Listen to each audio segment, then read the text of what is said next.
Andre, specifically about telecommunicators, we are concentrated on the responders, and for good reason.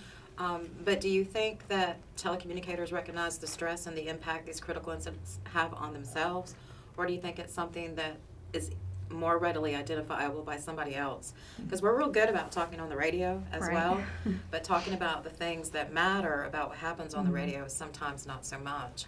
Yeah, I'll agree with that statement. I know for us, a lot of times we are, like we said, you're not seeing what actually is happening, so you're visualizing things, and sometimes that can build up when you get those back-to-back, like screaming mothers or these high-stress calls all day long, and it's cumulative, it's building up, and it's just, and you may not even realize it, but maybe somebody else in the room was like, take a break for a minute.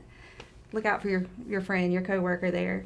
But yeah, as far as recognizing it, I think it's more recognizable now because it's more in the forefront where people are more open to help over the years, thanks to people like this and us.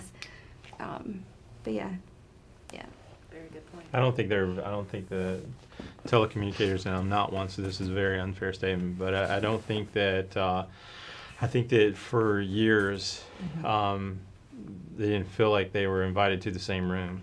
And so, and I think that plays in your psyche a little bit. I think that, and this is just off of communications and communicating with friends that I have who are telecommunicators and experiences that I've had with telecommunicators. They didn't always feel equal enough to feel like they were involved in the incident. Right. But I can tell you, of course, I love you, but I have, man, I'm very blessed. I do this all over the country. But the one debriefing that actually sticks with me, obviously I can't repeat it, but was a telecommunicator. And what he experienced, and I'll never forget it. And it was not necessarily an awakening for me. That one happened. That one is kind of recent, but it's just knowing what you all have to go through and what you hear, because it's endless. And just like with us out there on the scene, right? Yeah. So we're all involved in the shooting. Man, they'll shut it down. There's somebody coming in. They're going to investigate something. You got to take another call. That's right. You have to continue, and sometimes, and I hate to hear one of my coworkers say, "Well, I'm just a telecommunicator." Yeah. You're not just a telecommunicator. Yeah. You're that lifeline. Yeah. You are what's getting them the help out there that they need. You're part of the team. Yeah, you're an important part of the team. You're really the first responder. That's right. Truthfully, the first person to get that call to send them the help that they need.